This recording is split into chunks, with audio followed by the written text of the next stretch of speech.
अस्सलामुअलैकुम नाजरीन, आप देख रहे हैं प्रोग्राम 7 से 8 और मैं हूं सिद्रा अमीर। आगाज से पहले मैं इस बात का शुक्र अदा करना चाहूंगी कि कल एक अवामी मसला हमने अपने शो में उठाया, निजी अस्पतालों की लूट मार का, और आज वो ईवानों तक पहुंच गया। नाजरीन, ईद के बाद कोरोना ने जो रफ्तार पकड़ी है वो अब तक की सबसे तेज और खतरनाक है। सूरत हाल अब यहाँ तक पहुँच गई है कि आलमी इदारा सेहत ने पंजाब में 2 हफ्ते के लिए मुकम्मल लॉकडाउन को ज़रूरी करार दिया और लॉकडाउन के वक्त रोज़ाना 1000 केसेस रिपोर्ट हो रहे थे। नरमी से यौमिया तादाद 2000 और लॉकडाउन ख़त्म करने से केसेस की तादाद 4000 से तजावुज़ कर गई है। WHO ने पंजाब हुकूमत को ख़त लिख दिया जिसमें लिखा है कि पाकिस्तान 2 हफ्ते सख्ती से लॉकडाउन पर अमल करे और 2 हफ्ते नरमी करे।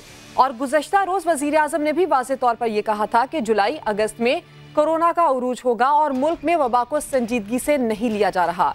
लोग एहतियात ना करके अपनों की जिंदगी खतरे और मुल्क को मुश्किल में डाल रहे हैं। बात दरअसल ये दुरुस्त है कि एहतियात सबसे ज्यादा जरूरी है। उन्होंने ये भी कहा कि कोरोना से बचने के लिए घर से मास्क पहनकर निकले। मास्क पहनने से वायरस के फैलाव में 50% कमी आती है, ये भी उन्होंने ठीक कहा। लेकिन जनाब वजीर आजम साहब, क्या आपको ये मालूम है कि ये मास्क एक आम शहरी को कितने में मुयस्सर है? आपको इसकी अहमियत का तो पता है कि ये लोगों के लिए कितना जरूरी है, लेकिन मुल्क में मास्क से लेकर इलाज तक सब कुछ अवाम की पहुंच और इस्तिताअत से दूर है। अवामी मुश्किलात की जानिब से आपकी तवज्जो दिलाना हमारा फ़र्ज़ है और इसीलिए कल के शो में हमने निजी अस्पतालों में कोरोना के नाम पर होने वाले बिजनेस का मामला हुक्काम बाला तक पहुंचाया और विफाकी काबीना में भी ये अहम मामला ज़ेरे बहस आया। इस वक्त नाजरीन पूरी दुनिया में हेल्थ इमरजेंसी है, लेकिन सिंध का हेल्थ केयर कमीशन करंतना हो गया। 19 मार्च से सिंध हेल्थ केयर कमीशन के दफ्तर पर ताला लग चुका है। अस्पतालों की निगरानी करने वाला इदारा गैर मुय्यना मुद्दत के लिए बंद कर दिया गया है। नाजरीन, निजी अस्पतालों की लाखों रुपए वसूली का अब ऐसे में हिसाब कौन देगा? और सिंध हेल्थ केयर कमीशन ने निजी अस्पतालों को मनमानी के लिए जो छोड़ दिया है, इसका जवाब कौन देगा? तो कोरोना के नए केसेस रिपोर्ट होने वाले मुमालिक में पाकिस्तान अब पहले 10 मुमालिक में शामिल है। सूरत हाल संगीन है। आज अमवात की तादाद पहली बार 100 से भी ज्यादा हो गई है। आज होने वाली 105 अमवात ने गुज़श्ता तमाम रिकॉर्ड्स तोड़ दिए हैं। ईद के बाद यानी आखिरी 15 रोज इंतहाई हलाकत खेज रहे हैं। पाकिस्तान में कुल हलाकतों की 46% हलाकतें इन्हीं 15 रोज में हुई हैं, जबकि पाकिस्तान में कोरोना के कुल केसेस का 48% यानी कि 52,000 केसेस भी इन्हीं 15 दिनों में रिकॉर्ड किए गए हैं। लेकिन केसेस जितने ज्यादा हैं, अस्पतालों की हालत उतनी ही संगीन है। मुल्क भर के अस्पतालों में मरीजों के लिए जगह ही नहीं बची और जहां इलाज की कोई उम्मीद हो वहां लूट मार का बाजार गर्म है। आइसोलेशन का सिर्फ एक दिन का बिल 1 लाख रुपए तलब किया जा रहा है और नाजरीन, खुदा ना खास्ता मरीज वेंटिलेटर पर हो तो ये रकम 1.5 से 2.5 लाख रुपए रोजाना के हिसाब से वसूल की जा रही है। हैरानकुन बात यह है कि कोरोना का इलाज दरियाफ्त नहीं हुआ, लेकिन अस्पतालों की फीस लाखों में है। उस पर सोने पे सुहागा ये है कि कोई पूछने वाला ही नहीं। जिनके पास फीसें रेगुलेट करने का इख्तियार है वो खुद इस वक्त अस्पताल में माफिया के दिफा में पेश हैं। आज वजीर सेहत पंजाब यास्मीन राशिद से जब ये सवाल किया गया कि प्राइवेट अस्पतालों को रेगुलेट क्यों नहीं करते, तो उनका कहना था कि लोग समझते हैं कि सब कुछ फ्री है और हमें भी ये सब इतना ही महंगा पड़ता है। और सिर्फ पंजाब ही नहीं बल्कि सिंध में भी कोई पूछने वाला नहीं। पूरी दुनिया में हेल्थ इमरजेंसी नाफिज है, लेकिन सिंध का हेल्थ केयर कमीशन खुद ही करंतना हो गया है। नाजरीन, गुज़श्ता प्रोग्राम में हमने दिखाया था कि हेल्थ कमीशन में कोई फोन उठाने की जहमत नहीं करता। देखिए जरा। और इसके बाद जब ये कॉल मैंने कल प्रोग्राम में सुनवाई तो सूबाई वजीर इम्तियाज शेख ने कहा था कि हेल्थ केयर कमीशन ने मामले का नोटिस ले लिया है, अस्पतालों के खिलाफ कार्रवाई होगी। तो जनाब इम्तियाज शेख साहब तसल्ली दे गए कि हेल्थ केयर कमीशन ने नोटिस ले लिया है, मगर जनाब हेल्थ केयर की सिर्फ हेल्पलाइन ही नहीं, पूरा दफ्तर बंद पड़ा है। जब दफ्तर ही बंद है तो कार्रवाई कौन करेगा? 19 मार्च यानी जब कोरोना के सिर्फ चंद केसेस थे, तब से ही हेल्थ केयर के कमीशन के दफ्तर पर ताला लगा हुआ है। जिस इदारे ने अस्पतालों को लगाम डाल दी थी वो खुद ही गैर मुय्यना मुद्दत तक के लिए बंद है। जब सिंध हुकूमत से इस हवाले से जवाब मांगा जाए तो मुर्तज़ा वहाब साहब HCC को आज़ाद इदारा कहकर जान छुड़ा लेते हैं, जबकि सईद गनी ने अस्पतालों में लाखों रुपए की वसूलियों पर बेबसी का इजहार कर दिया। कहते हैं जिसके पास पैसा है वो अस्पताल जाए, उसको कोई नहीं रोक सकता। हेल्थ केयर कमीशन को भी और ज़्यादा मुतहर्रिक अंदाज से और ज़्यादा मौसर अंदाज से काम करना चाहिए।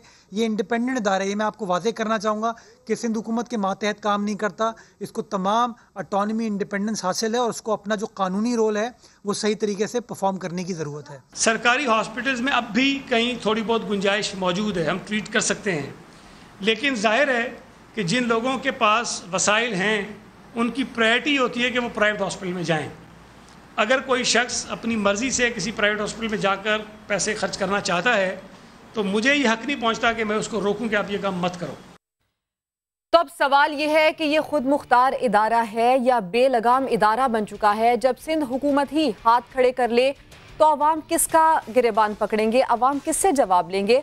इसी अहम मामले पर डिस्कशन के लिए अदनान आदिल साहब हमारे साथ मौजूद हैं, खालिद अजीम, अहमद वलीद और फैसल शकील साहब हमारे साथ कराची से मौजूद हैं। फैसल, सबसे पहले तो मैं आपसे ये बात करना चाहूँगी, कल एक अहम मामला हमने उठाया, इम्तियाज़ शेख साहब ने यह भी कहा कि वो इस पर कार्रवाई के लिए कहेंगे हेल्थ केयर कमीशन को, लेकिन मुर्तज़ा वहाब साहब ने यह कहा कि एक आज़ाद इदारा है। जब ये एक आज़ाद इदारा है तो फिर इससे जवाब कौन मांगेगा, इसकी पूछगछ कौन करेगा? इदारा तो बंद पड़ा है। जी बिल्कुल, सिंध हुकूमत जो है उसकी बेहिसी कहिए कि उनकी नाक के नीचे प्राइवेट अस्पताल की लूटमार जारी है और सिंध हेल्थ केयर कमीशन है और वो ये कह रहे हैं मुर्तज़ा वहाब साहब कि ये आज़ाद इदारा है। तो फिर हुकूमत नाम की कोई चीज़ नहीं है, जो मर्जी जिससे मर्जी जितना पैसा ले। ये तो एक मजाक करने वाली बात है। नासिर शाह ये कह रहे हैं, सईद गनी ये कह रहे हैं कि जिसके पास पैसा है वो ही जाएगा प्राइवेट अस्पताल। तो आपके अस्पतालों में तो ऐसी सूरत हाल है ही नहीं, वहाँ पे तो जगह है ही नहीं। अब लोग जान बचाने के लिए इस परेशानी के आलम में अगर प्राइवेट अस्पताल का रुख कर रहे हैं तो वो कैसे 1 लाख रुपए या 1.5 लाख रुपए यौमिया अफोर्ड कर सकेंगे? और किस अंधेर नगरी चौपट रात है ना, वहां पर ना टेस्ट है ना किसी किस्म का है, सिर्फ डॉक्टर है या वेंटिलेटर या जो सर्विसेज होंगी। तो आप ये देखिए कितने गुना जो है वो लूटमार की जा रही है। इन्हें तो चाहिए था कि ये तमाम हॉस्पिटल्स को जो है वहां पर उनको लगाम डालते, जिससे भी ये निजी अस्पताल लूटमार कर रहे हैं उन पर ये जैसे ही खबर आई थी ये पहुंचते। इस पर ये कह रहे हैं कि हमारे बस में नहीं है, हेल्थ केयर कमीशन आजाद है। इसका मतलब आजाद है तो निजी अस्पताल लूटमार करते रहेंगे और सिंध हुकूमत खामोश तमाशाई बनी रहेगी और आवाम जो है वो इस तरह अपनी जेबें खाली करती रहेगी। तो ये तो कोई जवाब ही नहीं हुआ सिंध हुकूमत का। लेकिन एक अच्छी खबर ये है कि विफाक ने नोटिस लिया है, वजीर आजम ने हिदायत की। अब देखते हैं कि वजीर आजम साहब जो है वो क्या करते हैं, विफाकी हुकूमत क्या करती है। लेकिन मैं आपको बताऊं कि सिंध खुसूसन कराची की अस्पतालों में लूटमार का धंधा जो है वो उरूज पर है और यहाँ पर जितने भी निजी अस्पताल है जिसमें छोटे बड़े शामिल हैं, वो इस कोरोना के नाम पर कोई इलाज तो है नहीं इसका, लेकिन जो परेशान लोग हैं उन्हें ऑक्सीजन या पैनाडोल या जो भी ऐसी अद्वियात दे रहे हैं और लाखों रुपए जो है वो महीने के बना रहे हैं और इस 2 से 3 महीने के दौरान अरबों रुपए जो है ये बना चुके हैं। जी सही है। सिंध की सूरत हाल आपने फैसल हमें बताई। अहमद वलीद साहब, जरा पंजाब की सिचुएशन आप हमें बताएं। सबसे पहले तो ये कि सबसे ज्यादा अमवात पंजाब में हो रही है, जहां अब तादाद, ये जो मेरे पास फिगर्स हैं वो 770 तक पहुंच गई हैं। वहां पर निजी अस्पतालों की क्या सूरत हाल है, लोगों को कैसे ट्रीट किया जा रहा है, क्या चार्ज किया जा रहा है? उसके बाद यास्मीन राशिद साहिबा ने जो आज कहा वो किस हद तक दुरुस्त है? देखिए, यास्मीन राशिद साहबा ने तो जो बयान दिया कि उनकी जो कॉस्ट है तकरीबन गवर्नमेंट की भी उतनी ही कॉस्ट है। तो जैसे ये पहले भी बात हो रही थी कि अगर कॉस्ट उतनी ही है, आपके पास गुंजाइश नहीं है। एक तरफ आप कहते हैं कि गुंजाइश है, लेकिन जो पेशेंट्स जाते हैं तब आपके पास बेड्स नहीं है, हॉस्पिटल्स नाकाफ़ी हैं, तो इसलिए लोग जो है प्राइवेट हॉस्पिटल की तरफ जाते हैं। या ऐसे लोग जो समझते हैं कि सरकारी अस्पतालों में बुरा हाल है, वहाँ पे कोई पूछ नहीं रहा, कोई डॉक्टर्स अवेलेबल नहीं है, तो इसलिए लोग प्राइवेट अस्पताल की तरफ रुख करते हैं। वहाँ जाते हैं तो उन्होंने रेट्स जो हैं वो कई गुना बढ़ा दिए हैं। यानी कि एक हॉस्पिटल में अगर एक कमरा जो है 5-6 हज़ार रुपये में मिल जाता था, अब वो 50-60 हज़ार में मिल रहा है। यानी डॉक्टर्स ने कुछ नहीं करना। वहाँ पर उनका ये दावा है कि जी हमारे पास वो किट्स हैं, हमने ये अरेंजमेंट्स करना होता है, इसलिए हमें कॉस्टली पड़ रहा है। लेकिन मसला ये है कि क्योंकि अवेलेबिलिटी नहीं है, ज़्यादातर जो प्राइवेट बड़े हॉस्पिटल्स हैं पंजाब के, लाहौर के ख़ास तौर पर, वहाँ पर तो उन्होंने कई जगहों पर लिख के लगाया है कि यहाँ पर वैकेंसी नहीं है, कोई कमरा खाली नहीं है। तो आप फ़ोन करते हैं मुख्तलिफ हॉस्पिटल्स में, वहाँ से यही बताया जाता है कि अवेलेबल नहीं है। जब आप इंसिस्ट करते हैं, फिर कहते हैं जी हम अरेंज करते हैं, तो फिर कॉस्ट उसकी इस तरह से होगी कि 50-60 हज़ार रुपये आपको देना पड़ेंगे पर नाइट पर डे। तो बाकी कॉस्ट जो होगी, अगर वेंटिलेटर है तो उसके लिए अलग से चार्जेस होंगे। तो ये गवर्नमेंट को रियलाइज करना चाहिए था, पॉलिसी बनानी चाहिए थी पहले से कि इस तरह से वबा आ रही है तो कैसे हॉस्पिटल्स हमारे नाकाफी होंगे। अगर प्राइवेट हॉस्पिटल से मदद लेना पड़ी तो उनके साथ हमने किस तरह से ताउन करना है या उनको किस तरह से फोर्स करना है कि आपने रूम रेंट नहीं बढ़ाने। यानी गवर्नमेंट ने तो बिल्कुल एक वबाई सूरत-ए-हाल से मुल्क इस वक्त दो चार। जी आप बात मुकम्मल कीजिए। जी बिल्कुल, बात यह है कि जो अगर आपके मिनिस्टर्स, आपकी हुकूमत पहले तो बिल्कुल सोई रही, उन्हें अंदाजा ही नहीं था कि ये रेट्स इस तरह से बढ़ जाएंगे। अगर आप सिंपली अब ये कह दें कि जी जो अफोर्ड कर सकता है वहाँ जाता है, बिल्कुल दुनिया भर में ऐसे ही होता है कि हॉस्पिटल्स जो अगर कोई स्पेसिफिक इलाज कराना आपने तो वहीं जाकर करवाते प्राइवेट हॉस्पिटल्स में, अगर जिसके पास पैसे हैं। लेकिन ये जो वबाई सूरत हाल बनी है जिसमें लोगों के पास कोई रास्ता नहीं है, तो लोग जमा पूंजी अपनी इकट्ठी करके तो प्राइवेट अस्पताल की तरफ जा रहे हैं, तो जिसका तासुर शायद गुजरा इस तरह से ले रहे हैं कि लोगों के पास पैसे हैं, लोग ये इस्तात रखते हैं इसलिए खर्च करें। खैर, यास्मीन राशिद साहिबा ने यह भी कहा है कि निजी अस्पतालों से वो रेट्स मुनासिब करने की बात करेंगी, तो देखते हैं ये रेट्स कितने कम होते हैं। खालिद अजीम साहब, अल्लाह का शुक्र है कि कल ये अहम मामला निजी अस्पतालों का उठाया हमने, उसके बाद विफाकी काबीना के इजलास में भी ये बात ज़ेर बहस रही और ये काफ़ी हद तक यकीन दहानी करवाई गई कि इस मामले का नोटिस लिया जाएगा, कार्रवाई की जाएगी। क्या समझते हैं आप कि कितनी जल्दी ये अस्पताल इंतजामिया है जो खासकर निजी अस्पताल, इनको लगाम डालनी ज़रूरी है क्योंकि मुल्क की जो सूरत हाल है वो आपके सामने है? आपने बजा तौर पे अल्लाह का शुक्र अदा किया कि हमने जो अपना फरीज़ा अदा किया उसका कहीं ना कहीं कम से कम उसकी घंटी बजी है। लेकिन मायूसी की बात यह है कि माजी में हम ये देखते आ रहे हैं और एक मजाक बना हुआ था रहमान मलिक साहब के ज़माने में जब बहुत ब्लास्ट हुआ करते थे, तो कहा जाता था कि हमारे वज़ीर दाखिला 3 काम जरूर करते हैं, फौरी तौर पर नोटिस लेते हैं, रिपोर्ट तलब कर लेते हैं और सख्त कार्रवाई की हिदायत करते हैं, मुजरिमों पे हाथ डालने की बात कर देते हैं।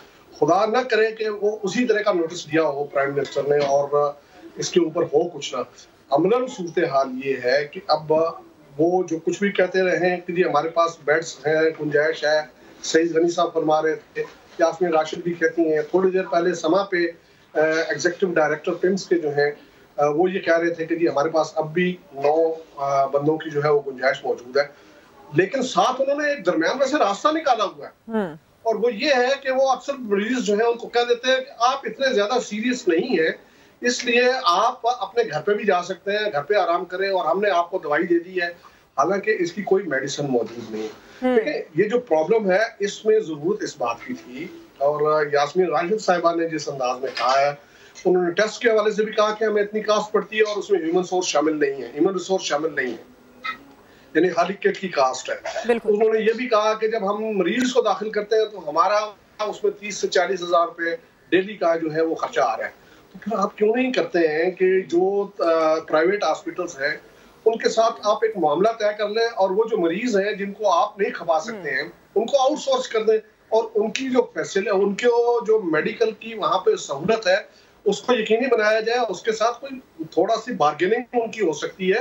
ये मसले का हल है अगर कोई मसले का हल निकालना चाहे, और अगर इस बात से चश्मपोशी करना है कि वो जो एक, मैं ये समझता हूँ कि वो एक प्रॉफिटियल रैकेट बन चुका है, वो उनको अगर खुली छूट देनी है, आपके कोई ताल्लुकात हैं, लिंक्स हैं, तो वो दूसरी बात है। लेकिन अगर आप अपने दावों के मुताबिक, क्योंकि पीटीआई की पोजीशन इसलिए नाजुक है कि वो दूसरी पार्टियां जो हैं उन पे उसकी तनकीद ये थी कि ये लोग जो है ये सिर्फ अशराफिया को देखते हैं। लेकिन पीटीआई का तो ये नारा है कि एहतसाब सबके लिए। बिल्कुल खालिद अजीम साहब। अदनान आदिल साहब, जो सूरत हाल पाकिस्तान में है, एक वबाई मर्ज जब आता है तो इंतजामी उमूर का तो पता चलता ही है, लेकिन उसके साथ साथ देखिए जिस चीज़ की ज़रूरत है वो मुल्क में महंगी होती जा रही है। मास्क आपके सामने, अस्पतालों के अंदर इलाज आपके सामने। पाकिस्तान में तो उल्टी गंगा बह रही है। दुनिया में ऐसी कहीं मिसाल मिलती है जो पाकिस्तान में हो रहा है? देखिए, अब आप जो बात कर रही हैं, वो जो इंजेक्शन अब आया है जो जान बचाने के लिए नया इन्होंने इंट्रोड्यूस कराया है, वो ब्लैक मार्केटिंग में जो 25,000 का था वो 3 से 4 लाख रुपए का बिक रहा है। तो हुकूमत का जो कंट्रोल है वो बहुत कमज़ोर है और ये एक ऐसा कानून मौजूद है, अंग्रेज़ दौर का बना हुआ कानून मौजूद है, एपिडेमिक डिजीज़ एक्ट 1897, जिसके तहत हुकूमत को ये इख्तियार है कि वो प्राइवेट हस्पतालों को किसी वबा की सूरत में पाबंद कर सकती है कि वो मखसूस बेड्स जो हैं वो उस वबा के मरीज़ों के लिए मुख्तस करें या उनका इंतज़ाम संभाल सकती है। इंडिया में सैकड़ों प्राइवेट अस्पतालों को वहाँ की रियासतों ने टेक ओवर कर लिया है, अपने हुकूमती इंतज़ाम में ले लिया, और उसके बदले वो उनको दे रहे हैं कुछ पैसे। और ये काम उन्होंने आज नहीं किया, मार्च अप्रैल में कर लिया था। महाराष्ट्र में, मध्य प्रदेश में, आंध्र प्रदेश में, छत्तीसगढ़ में, राजस्थान में। पाकिस्तान में हमने ऐसा नहीं किया, क्योंकि हमारे जो सियासतदान और हमारी हुक्मरान अशराफिया और प्राइवेट अस्पताल मालकान के दरमियान गठजोड़ है, इनके मुफादात एक हैं, ये इनको चाहते हैं कि वो मुनाफा कमाएं। आप देखिए कि लाहौर जैसे बड़े शहर में जो सूबाई कैपिटल है पंजाब का, वहाँ टेस्टिंग किट्स ख़त्म हो गई हैं। सरकारी अस्पतालों में टेस्ट नहीं हो रहे कोरोना के, वो कह रहे हैं किट्स नहीं है हमारे पास। जानबूझ के ऐसा कर रहे हैं ताकि लोग प्राइवेट लेबॉर्ट्रीज में जाएं, प्राइवेट अस्पतालों में जाएं और वहाँ पे लाख लाख 1.5 लाख रुपए उनको देना पड़े। तो ये जो हमारी हुकूमत है, इसने बहुत ही नालायकी और इनएफिशिएंसी का मुजाहरा किया इस सिलसिले में। इनको अब फौरी तौर पे देखिए, आपने बात की हेल्थ केयर कमीशन की, उसका मैंने कानून पढ़ा है, उसमें इख्तियार ही नहीं है हेल्थ केयर कमीशन को कि वो किसी अस्पताल को रेट्स के ऊपर पाबंद कर सके। क्या आप इतनी फीस लेंगे? वो सिर्फ गफलत या मिसमैनेजमेंट या किसी शख्स के साथ कोई ऐसी मैं फैसल शकील से शॉर्टली यही पूछूंगी। फैसल शकील साहब, ये जो अदनान आदिल साहब कह रहे हैं कि हेल्थ केयर कमीशन के पास ये इख्तियार ही नहीं कि वो अस्पतालों से पूछगछ करे या रेट लिस्ट या ये जो अस्पतालों के चार्जेस हैं इसका चेक एंड बैलेंस करे, क्या ऐसा ही है? जी बिल्कुल ऐसे ही है, सही कह रहे हैं अदनान आदिल साहब। अभी मेरी कुछ देर पहले यहाँ पे हेल्थ केयर कमीशन की चेयरपर्सन है, उनसे बात हुई तो उनका ये कहना है कि हमारे पास ऐसा इख्तियार नहीं है, लेकिन हम कोशिश कर रहे हैं। मैं आपको बताऊं, बिल्कुल सही कहा है अदनान आदिल और खालिद अजीम साहब ने कि ये गठजोड़ है, ये हुकूमती और अस्पताल माफिया के जो मालकान हैं उनका गठजोड़ है और आवाम को ये लूटा जा रहा है। तो ये सिर्फ और सिर्फ, मैं जहां तक समझता हूं, ये सिर्फ और सिर्फ दिखावा होगा किसी किस्म के। ये 2 दिन हो गए, वजीर आजम ने भी आज नोटिस ले लिया कि कोई इकदाम हो, कोई एक ऐसे रेट मुकर्रर कर दिए जाएं जो कि मुनासिब हों, और कोई बंदा सेहत को प्रोवाइड करना हुकूमत की जिम्मेदारी होती है। ये जो हमारे सिंध के हुक्मरान हैं और ये जो कह रहे हैं कि जिनके पास पैसा है वो जाते हैं, तो भाई मजबूरी में जाते हैं, अपनी जान बचाने के लिए जाते हैं। शौक से कोई अस्पताल नहीं जाता और किसी के पास इतना फालतू पैसा या टाइम नहीं है। हाँ, सियासतदान जो है वो जाते हैं जब उन पर नैब या दीगर इदारे जो है वो कार्रवाई करते हैं। तो मैं आपको बताऊं कि किसी सूरत हम नहीं देख रहे कि कोई जो है वो इक़दाम करे, और सिंध हेल्थ केयर कमीशन बेबस दिखाई देता है, ताला लगा है वहां पर, और ये कहते हैं कि उनका तमाम स्टाफ जो है वो कोरोना में कुछ मुतासिर हुए, इसकी वजह से बंद कर दिया। ऑन फोन है, तो ऑन फोन भी जो है वो नहीं है। फोन का हाल आपने देखा है कि किस तरीके से है, वहां पे नंबर ही नहीं मिल रहा। तो कोई भी अगर शिकायत भी हो ना किसी अस्पताल से मुतालिक, वो हेल्थ केयर कमीशन को किया जाए। जो तो जब हेल्थ केयर कमीशन ही बंद है तो कहाँ पर शिकायत की जाएगी? बिल्कुल, अहमद वलीद साहब शॉर्टली आपने बताइएगा। और है इसमें, मैं एक पॉइंट और कहना चाहता हूँ कि देखिए, आज पंजाब इजलास एक बड़े होटल में हुआ और उस पर करोड़ों रुपए खर्च हुए उस इजलास में, और आप ये देखिए कि उसमें कोरोना पे बहस ही नहीं हुई। ये जो इतनी बड़ी वबा फैली हुई है जिससे 100 से ज्यादा लोग 24 घंटे में मर चुके हैं, और पाकिस्तान में 1 लाख से ज्यादा मरीज हैं, और प्राइवेट एस्टीमेट ये हैं कि ज्यादा मरीज हैं, इससे भी बहुत ज्यादा मरीज हैं। अदनान साहब, यही से हमारी बुनियादी तरजीहात का बिल्कुल अंदाजा हो जाता है। अहमद वलीद साहब, अभी जो पंजाब में सिचुएशन है उसके मुताबिक यास्मीन राशिद साहिबा ने ये कहा कि लोगों को अस्पताल जाने से पहले ये लगता है कि सब कुछ फ्री है, उसके बाद जाके उनको सूरत हाल का अंदाजा होता है। तो जब लोगों को अंदाजा हो जाता है तो लोग वहां से बगैर इलाज करवाए वापस जाते हैं। लेकिन जो वो बता रही हैं वो ये कह रही है कि हमें भी ये सब इतना ही महंगा पड़ता है, यानी कि उनके नजदीक उनको ये लगता है लोग ये अफोर्ड कर सकते हैं। देखिए, एक तो हुकूमत की जिम्मेदारी होती है कि वो सेहत की सहूलियात आवाम को मुहैया करे। ये जो टैक्स कलेक्शन होती है उसमें बुनियादी चीज़ें यही हैं कि तालीम और सेहत पर हुकूमत ने खर्च करना है। अगर हुकूमत की प्रायोरिटीज़ कुछ और हैं और आवाम की सेहत या तालीम उनका मकसद ही नहीं है, उनकी प्रायोरिटी नहीं है, उनकी तरजीहात ही नहीं है, तो फिर हुकूमत यही बातें करेगी।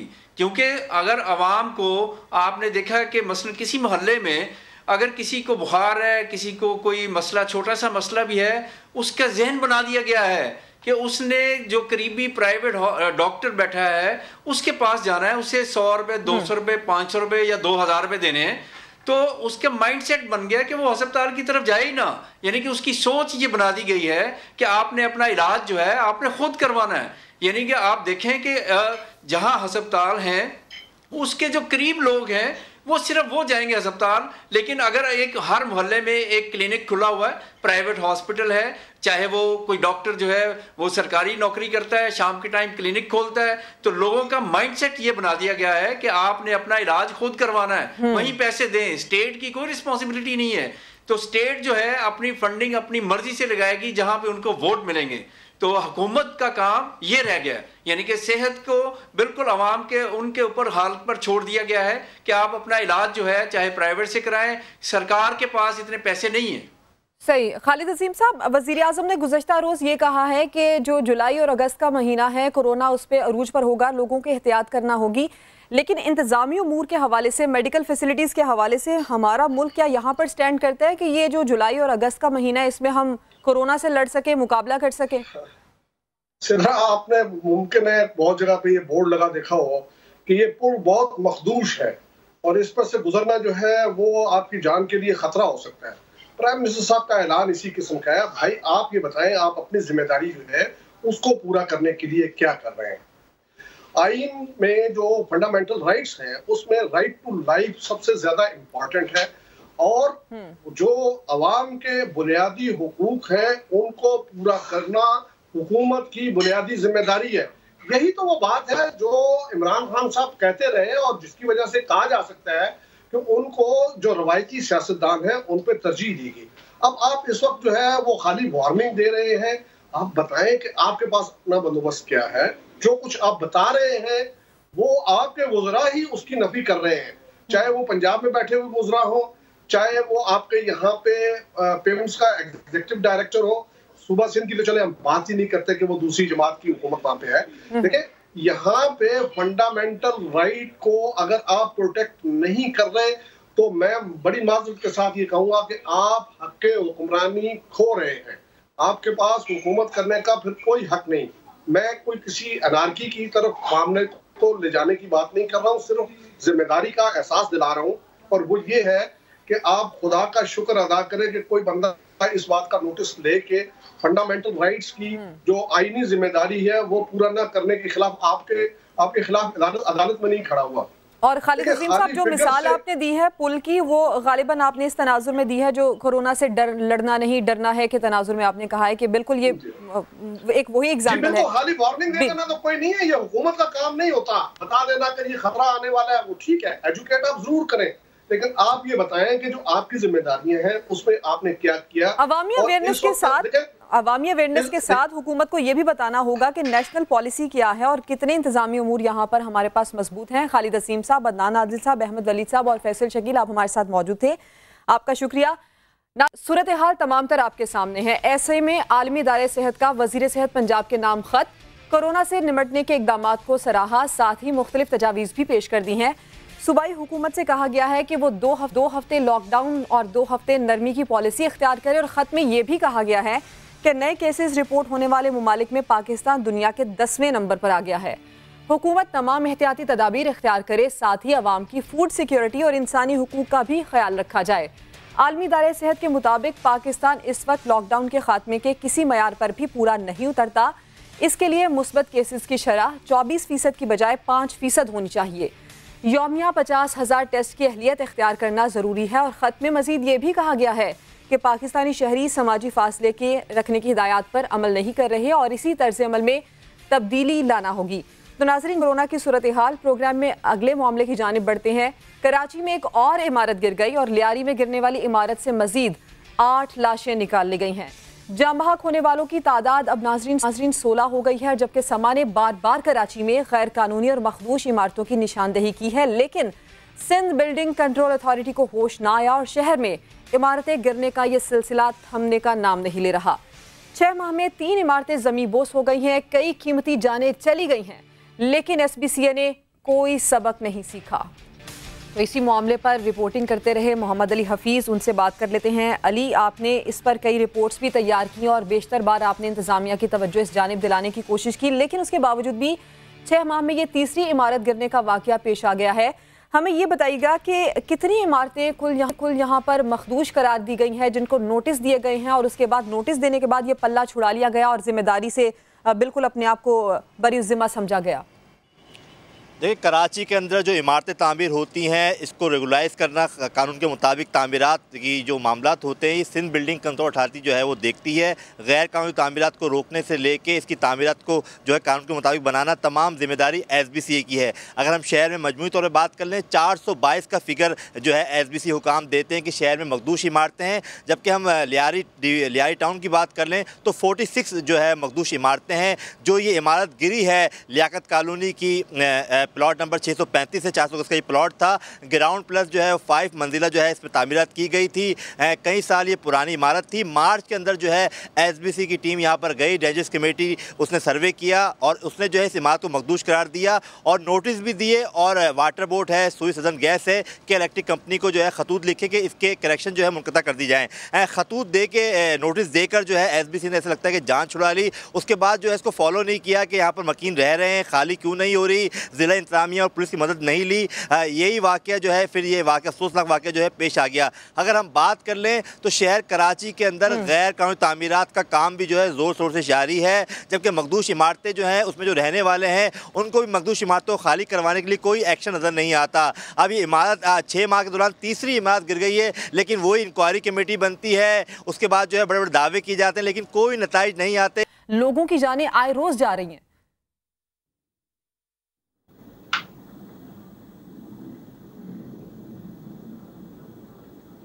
हलीम आदिल शेख साहब, आप सुन पा रहे हैं? आज जो है इजलास हुआ है कमिश्नर ऑफिस में वज़ीर बल्दियात नासिर हुसैन शाह की ज़ेर सदारत, जिसमें जो है DG SBCA, commissioner Karachi, police अफसरान, रेंजर्स के अफसरान और SBC के जो दीगर डायरेक्टर्स हैं उन्होंने शिरकत की है। उसमें 422 इमारतें ऐसी हैं इसकी निशानदेही की गई है कि ये मखदूश हैं, जबकि जो हुकाम का मौक़िफ़ सामने आ रहा है उनका ये कहना है कि बास इमारतों पर जो है जो रहने वाले हैं और जो ऑनर हैं उन्होंने अदालत से जो है स्टे ऑर्डर लिया हुआ है। अब देखने में यही आता है एक्साइज जो होती है SBCA की, वो खाली करवाने के लिए बिल्कुल भी जो है वो नज़र नहीं आती। बातें होते हैं, एक्शन जो है वो देखने में कासिर, हम एक्शन कहीं नज़र नहीं आता। सबसे ज़्यादा अगर बात कर लें डिस्ट्रिक्ट साउथ के अंदर जो है सदर टाउन है, लियारी टाउन है, क्योंकि कदीमी इलाके हैं कराची की, यहाँ पर जो है मखदूश इमारतें। और सबसे अहम बात ये यहाँ पर आसार कदीमा की इमारतें भी हैं, जिस पर अब खादर में हमने रिपोर्ट किया कि खादर में आसार कदीमा की इमारत है, उसको मिसमार्क करके उस पर तामीरात की जा रही हैं। ऐसी जो है जो छोटे प्लॉट हैं उस पर कई मंजिला तामीरात इस वक्त भी जारी है।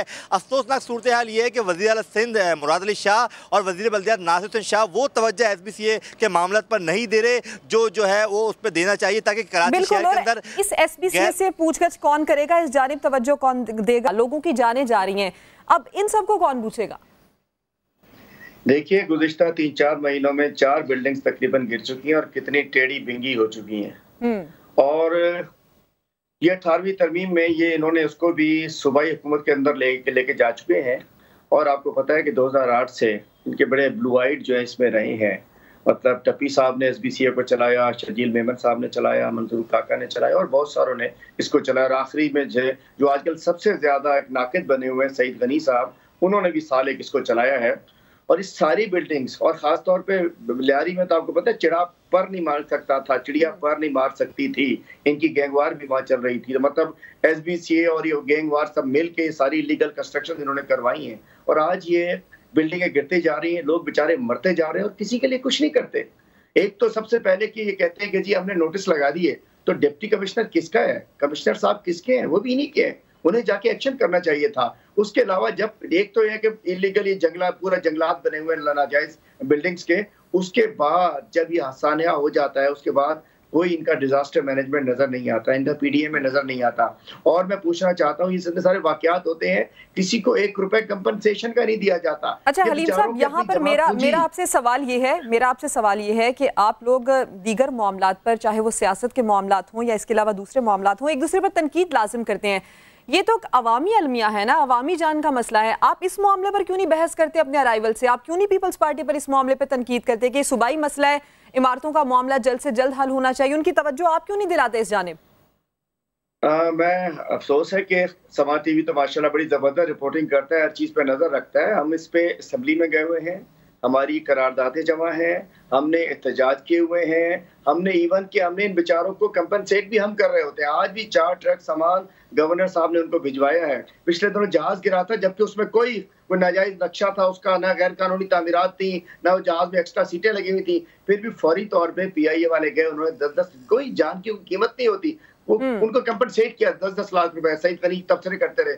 आज सिंध गवर्नमेंट ने कुछ नहीं किया। हम SPCA पर हम तो बाकायदा पाकिस्तान तहरीक इंसाफ, वहाँ के MNA साहब हमारे हैं, हम तो बात उठाते हैं, हम क्या करें, जाके इनके सर फाड़े, हम क्या करें, लोग हमारे, वोटर हमारे हैं, वहाँ हमारे MNA साहब है जिन्होंने बिलावल और भुट्टो को तीसरे नंबर पे शिकस्त दी है, लोग वोटर हमारे, लेकिन क्या करें, इनका SPCA में आपको पता है, अब मेरा हल्का कच्ची आबादी बहुत है उसमें, वहाँ अगर किसी ने बाथरूम का कमोड भी चेंज करना हो ना, पैसे देने पड़ते हैं, किसी ने खिड़की ठीक करनी हो पैसे देने पड़ते हैं। इस बात का अंदाजा है आपको कि 250 इमारतें कराची में ऐसी हैं जो किसी भी वक्त गिर सकती हैं, मखदूश इमारतें, और आप अंदाजा लगाएं कि उन 250 इमारतों में कितने लोग वहां पर रह रहे होंगे, और अब जो फिगर्स हैं वो 400 के करीब पहुंच चुके हैं। आप ये बताइए कि इतनी बड़ी तादाद में लोगों की जानें चली गई, एक जानिब वबाई मर्ज है जिससे लोग परेशान हैं, दूसरी जानिब यहाँ पर लोगों को ये मुश्किलात है कि जिस छत के नीचे वो रह रहे हैं वो छत किसी भी वक्त गिर सकता है। आप ये बताइए कि आप इस वक्त हुकूमत में हैं, और इस वक्त हुकूमत की एक रियासती जिम्मेदारी ये बनती है कि अगर अपोजिशन ठीक काम नहीं कर रही तो अपोजिशन की तवज्जो इस जानिब लेकर आए, इस पर नोटिस ले। देखिए, जिस हुकूमत का आप जिक्र कर रही हैं, 18वीं तरमीम के बाद ये हमारे सब्जेक्ट नहीं रहे हैं, गो के हम हुकूमत में है, पाकिस्तान तहरीक इंसाफ हुकूमत में है, लेकिन हम अगर थोड़ी सी बात करें, वो कहते हैं मुदाखलत हो गई सिंध में, सिंध पे हमला हो गया, सिंध को ऐसा हो गया, सिंध को वैसा हो गया, हम हुकूमत में नहीं है। 18वीं तरमीम के बाद ये सिंध गवर्नमेंट का सब्जेक्ट बन चुका है, ये तबाहाल अस्पताल सिंध गवर्नमेंट का सब्जेक्ट है, ये तबाहाल भैंसे पढ़ने वाले स्कूल ये सिंध गवर्नमेंट का सब्जेक्ट है, ये जितने इदारे हैं ये सिंध गवर्नमेंट का प्रोविंशियल सब्जेक्ट बन चुके हैं। NFC अवार्ड के तहत ये सब कुछ इनको मिल चुका है। फेडरल गवर्नमेंट कुछ करना चाहती है, ये एक शोर मच जाता है, ओहो सिंध पे हमला हो गया, सिंध को ये कर दिया, सिंध को वो कर दिया। 18वीं ये सब इनके पास है ना, पहले ये उसमें होता था, KMC में अंदर होता था, अब इन्होंने KBC होता था, उन्होंने SPCA कर दिया। वाटर बोर्ड में तो घर का पानी भी नहीं आ रहा, तो सिंध गवर्नमेंट के पास है। हर वो काम जो ये मंजूर काका एंड कंपनी टाइप लोग थे, जो हर सोने का अंडा देने वाली मुर्गी जो है वो सिंध गवर्नमेंट के अपने कंट्रोल में है। SPCA भी सोने का अंडा देने वाली मुर्गी है, और इन बेचारों से जुल्म है। 300 बिल्डिंग्स के अंदर वो लोग हैं जिन्होंने जमा पूंजी लगा दी, जिन्होंने यहाँ तो एक हर छत पे पैसा होता है, हर छत का पैसा होता है, और वो इलीगल कंस्ट्रक्शन का पैसा आपको पता है एक सिस्टम के अंदर जाता है। तो यहाँ जो कुछ हो रहा है, मैं कहना चाहता हूँ बड़े तबसरे इन्होंने किए। कल कह रहे थे बैठे सईद गनी साहब के स्टील मिल की जमीन हम नहीं जाने देंगे, इनका टारगेट सिर्फ यही है, मतलब मजदूर जाए भाड़ में, स्टील मिल जाए बेशक भाड़ में, इनकी किताब में जमीन नहीं जानी चाहिए। और इसी तरीके से मतलब मैं कहता हूँ क्या किया इन्होंने आज ये 12 साल के अंदर। मैं यही बात अली हफीज से पूछ लेती हूँ। हलीम आदिल साहब, अली हफीज यहाँ हमें बताइएगा कि जिस तरह से ये हलीम आदिल साहब भी कह रहे हैं कि ये एक सूबाई मामला है, ये बताइएगा कि सिंध गवर्नमेंट आखिरकार क्या वजह है, SPCA के खिलाफ क्यों एक्शन नहीं ले रही, और आगे मुस्तकबिल के लिए क्या हिकमत अमली है सूबाई हुकूमत की? जी बिल्कुल, ये अलमिया है। कराची के साथ परवेज़ मुशर्रफ साहब के दौर में जो है गडाब में और बिन कासिम में ज़मीनों पे कब्ज़ा शुरू हुआ। किसी ने ज़मीनों पे कब्ज़ा करके जो है अरबों रुपए कमाया, और किसी ने SBCA और बोर्ड ऑफ रेवन्यू में ज़मीन का सिस्टम चला के जो है अरबों रुपए कोई कमा रहा है और कमाने मसरूफ़ है। मसला ये है अटेंशन नहीं है। कई वज़रा चेंज हुए, आगा सिराज दुरानी, उसके बाद ओवैस टप्पी, उसके बाद जो है शर्जील मेमन, फिर जो है जाम खान शोरो, फिर नासिर हुसैन शाह, कोई भी जो है इन्होंने नाम तो तब्दील कर दिया। कराची बिल्डिंग कंट्रोल अथॉरिटी से सिंध बिल्डिंग कंट्रोल अथॉरिटी तो नाम तो कर दिया, लेकिन इसमें जो तवज्जो देनी चाहिए थी कराची का हुलिया बिगाड़ने में, अगर किसी इदारे की बराह जिम्मेदारी है तो वो सिंध बिल्डिंग कंट्रोल अथॉरिटी है। यहाँ पर गैर कानूनी तामीरात जो है अभी भी जो है धड़ल्ले से की जा रही है। अगर हम बात करें, सिस्टम एक होता है जिसको जो है मुख्तलिफ जो कुव्वतें हैं, ख़ासतौर पर सियासी कुव्वतें हों या बास अफराद हों, वो लीड करते हैं, और यहाँ से जो है 10 से 25 करोड़ रुपए जो है SBCA से वो जाते हैं। अब देखना ये है कि गैर कानूनी तामीरात का पैसा किसके पास जाता है, वही जिम्मेदार है कराची को तबाह और बर्बाद करने के। जी, और देखना अब ये भी है कि सूबाई हुकूमत इसमें अपना क्या किरदार अदा करती है। हलीम आदिल शेख साहब और अली हफीज, आप दोनों हमारे साथ मौजूद थे, आपका शुक्रिया। इन प्रोग्राम में अगले टॉपिक की जान बढ़ते हैं। कोरोना के बायस सऊदी हुकूमत इस साल महदूद पैमाने पर हज के इंतजाम करने पर गौर कर रही है, और ऐसे में सऊदी अरब में कोरोना केसेस 1 लाख से ज़ायद भी हो चुके हैं। गौर किया जा रहा है कि हज के इंतजाम महदूद पैमाने पर किए जाएँ। दीगर मुल्कों के कोटे में से 20% आज़मीन हज की इजाज़त देने की तजवीज़ ज़ेर गौर है, और हज के दौरान सख्त हिफाजती इक़दामात का भी जायज़ा लिया जा रहा है। कोरोना वबा के सबब उम्रे की अदायगी पर पहले से ही पाबंदी आयद है और मुस्लिम ममालिक को अपने हज इंतजामात मुअत्तल करने की दरख्वास्त भी की जा चुकी है और गुज़श्ता साल 26 लाख मुसलमानों ने हज की सादत हासिल की थी। इसी पर हम बात करते हैं। हमारे साथ मुशीर बराए मजहबी उमूर इमरान सिद्दीकी साहब मौजूद हैं। इमरान सिद्दीकी साहब, सबसे पहले तो हम आपसे ये जानना चाहेंगे कि क्या SOPs इस हवाले से फ़ाइनल हुई हैं, क्या इंतजामात हुए हैं, क्या गुफ्तगू आपकी हुई इस हवाले से? बहुत बहुत शुक्रिया सिद्रा। सबसे बड़ी जो इम्पोर्टेंट बात है कि इस वक्त जहां कोरोना पे पूरी दुनिया की नज़रें हैं कि किसी तरीके से अल्लाह पाक हमें जो ना इससे निजात दे, इसी तरह बहुत सारे लोगों की नज़रें अब हज पे हैं क्योंकि जैसे जैसे दिन करीब आ रहे हैं और आपको पता है कि जुलाई के एंड में 30 या 31 जुलाई को हज है और उस सिलसिला में लोगों की ख्वाहिशात भी बहुत हैं और लोगों का जाना का दिल भी बहुत कर रहा है। लेकिन अभी जो आप अपने इंट्रो में कह रहे थे कि ये जो ख़बरें आ रही हैं 20% की कि उसमें 20% का जो है ना वो लोगों को जो मुस्लिम जो ममालिक हैं उनका 20% कोटा जो ना उससे हज करवाया जाए। अगर आपको पता हो तो इंडोनेशिया ने भी हज से जो ना वो माजरत कर ली है। इसी तरह इंडिया ने भी अपने हुज्जाज इकराम को कहा कि आप अपने पैसे वापस ले लें क्योंकि वहाँ भी कोरोना की वबा बड़ी तेज़ी से फैल रही है। पाकिस्तान भी उन ममालिक में इस वक्त है जिसमें सबसे ज़्यादा अब 10वें नंबर पर आ चुका है। तो इन हालात में जो है वो हम हर लिहाज से तैयार हैं क्योंकि हमारी तैयारियां मुकम्मल हैं और ये कहा जा रहा है कि ये सुनने में आ रहा भी इस बात की तस्दीक नहीं जब तक सऊदी अरब हमें इस कोई चीज़ रिटर्न में नहीं भेजता। तो इसलिए हम उस पर उसको कबल वक्त इस बात के कहना कि 20% होगा या वफूद की सतह पे हज होगा। हज तो होगा, इसमें कोई शक नहीं है, लेकिन हो सकता है वो लोकल लोगों के साथ हज हो जाए। वहाँ पर इंतजाम भी हो रहे हैं, मना में पानी सफाई चीज़ें वहाँ पे काम शुरू हो चुका है। लेकिन जैसे जैसे सिद्रा दिन आगे बढ़ रहे हैं उस आगे जाने से फिर मुश्किलात भी उसी तरह बढ़ेंगी क्योंकि पाकिस्तान में जो हज जो फ़्लाइट ऑपरेशन है वो 20 जून से शुरू होना था। तो अभी आपको पता है कि आज 9 जून हो गई है और ये कहा जा रहा है हमें भी इस चीज़ पे जो है ना वो कोई इंटीमेशन थोड़ी सी अपना सोर्सेज से हुई हैं कि हो सकता है कि 15 जून तक जो ना वो सऊदी इस बात पे जो ना वो फैसला कर ले कि इस साल का जो हज है वो वफूद की सतह पे करना है। 20% जो हुज्जाज कराम को 2 लाख या 3 लाख पूरी दुनिया से बुलवाने हैं। जो भी फैसला है वो आइंदा 10 दिनों में के अंदर हो जाएगा। अगर वो 10 दिनों के अंदर फैसला नहीं होता तो फिर हमारे लिए भी उतनी ही मुश्किलात बढ़ जाएंगी क्योंकि अगर मिसाल के तौर पर 20% है तो हमारा 1,80,000 का हाजी का कोटा है। 20,000 हमें ज़्यादा जो मोहम्मद बिन सलमान ने दी थे तो तकरीबन 20,000 भी अगर पाकिस्तान से हाजी जाता है तो उस हाजी की जो सिलेक्शन है जी बिल्कुल। मैं आपसे इमरान सिद्दीकी साहब यही पूछने वाली थी कि अब अगर 20% की जानिब भी जाते हैं, वफूद की सतह पर नहीं जाते हैं, तो इसका तरीक़ाकार क्या होगा? दरखास्तें ली जाएंगी आज़मीन से या कुरानदाजी होगी? किस तरीके से किया जाएगा? उसमें सिद्रा हम आपको बताएं कि सिलसिले में हमने जो ना इस सिलसिले में मुशावरत भी जारी है वजारत में। इसमें यह है कि सबसे बड़ी जो चीज़ें हैं SOP सऊदी अरब से आनी है। अगर सऊदी अरब कहता है कि जो 50 जो है उसकी एज 50 का जो एज के तक के जो लोग हैं उनमें से लोग आप 20,000 अपना उनका इंतखाब कर लें, तो हमने 1,07,000 लोगों की कुरानदाजी की हुई है। फिर उनमें से जो 50 साल वाले एज वाले हैं उनकी कुरानदाजी हम कर देंगे और जो लोग उसमें फिर कामयाब होंगे उनको फिर ज़ाहिर है आगे जो SOPs हैं सबसे जो इम्पोर्टेंट है कि वो 20,000 की फिर हमें इमीडिएट ट्रेनिंग भी करानी होगी क्योंकि 20,000 का फिर टेस्ट भी होंगे। यहाँ से भी टेस्ट होगा, वहाँ जद्दा पहुँच के भी टेस्ट, मदीना पहुँच के भी होगा। अच्छा। और मदीना के बाद फिर जब आपकी उम्रा अदायगी होगी वो टेस्ट के बाद जब आप बिल्डिंग में जाएंगे और उसके बाद फिर तीसरा टेस्ट जब आप अरफात में ना जाएंगे तो ये भी SOPs हैं, ये सारी चीज़ें हैं। और खुदा ना खास्ता वहाँ पे अगर यहाँ पे एक हाजी जाता है और उसका यहाँ से नेगेटिव होता है, वहाँ पहुँच के वो उसका वो पॉजिटिव निकल आता है तो वो तो क्वारंटाइन चला गया ना उसको। तो फिर यहाँ पर ये वाज़ेह कीजिएगा, जैसे आपने बताया कि कुल मिलाकर तकरीबन 3 बार टेस्ट होंगे, 3 से 4 बार। तो ये जो 3 से 4 बार टेस्ट होंगे, क्या ये हाजी खुद ये अखराजात अदा करेंगे या फिर ये हज पैकेज में शामिल? नहीं, ये यहाँ से तो टेस्ट हम करेंगे। अच्छा। क्योंकि हाजियों के तमाम जो क्योंकि हज वज़ारत मज़हबी उमूर की हुकूमत पाकिस्तान की जिम्मेदारी है और हम पहले भी जो है ना वो अपना तमाम हुज्जाज कराम को वैक्सीनेशन करवा के भेजते थे।